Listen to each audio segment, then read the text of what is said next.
Hey everybody, thanks for clicking on this video. Today we're going to be doing a movie review for Wonder Woman 1984. I watched it on New Year's Day and it's the first movie I'd seen in the theater, so I had to do a movie review. So let's get into it.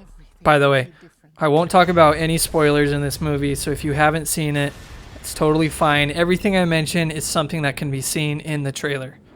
It was pretty bold of Warner Brothers in the first place to release this movie to the public. Most movie studios are holding their films until the pandemic is over, but I'm grateful that we got this movie to help pass the time. So let's get into my thoughts of what the movie was like.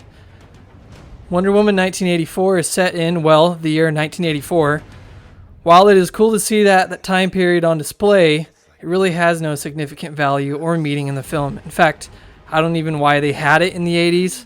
In terms of the DC Universe continuity, it could have just been set in modern day and there would have been no difference. I think the director was just bored and wanted to add the 80s feels so they could just get a couple of laughs out of fanny packs. But the movie runs for about 2.5 hours, so it's pretty long, and it feels like a full 2.5 hours too, which isn't necessarily a bad thing. Just know that you're going to feel pretty exhausted by the end of it.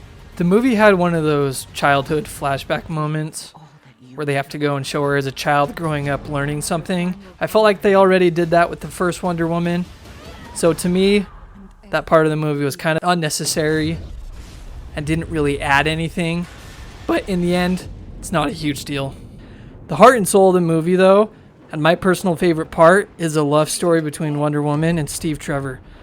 They do a fantastic job at pulling at your heartstrings, which really fleshes out the main character in Wonder Woman.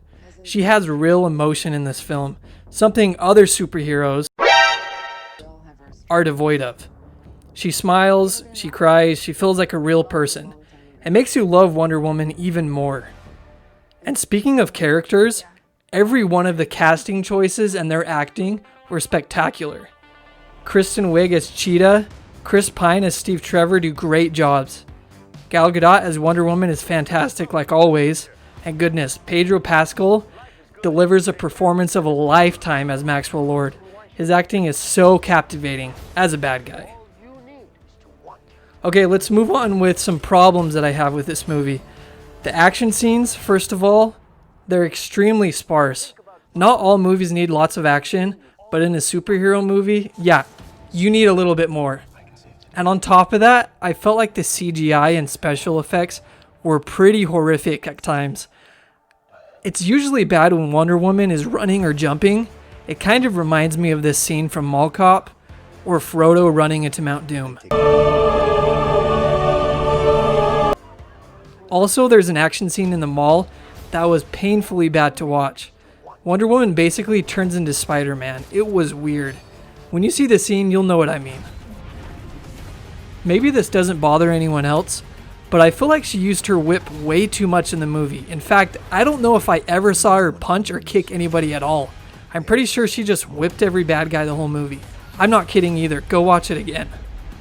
The main villain is intriguing, but his motives are a little confusing. In fact, the movie gets pretty philosophical towards the end. I'm worried that the target audience, basically children between 6 and 13, won't understand what the heck is happening.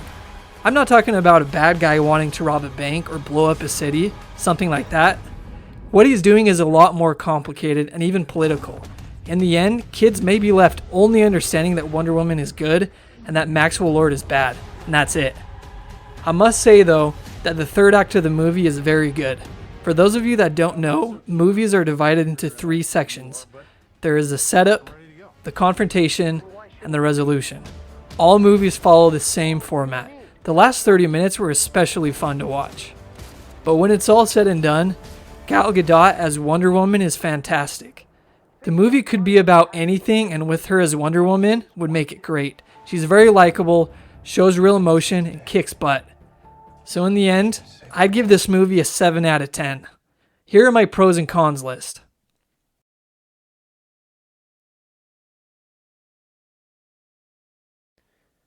Thanks for watching. As always, please subscribe to my channel if you haven't. This is something I do for entertainment purposes only, and it's super fun. Have a great day, guys. As always, peace.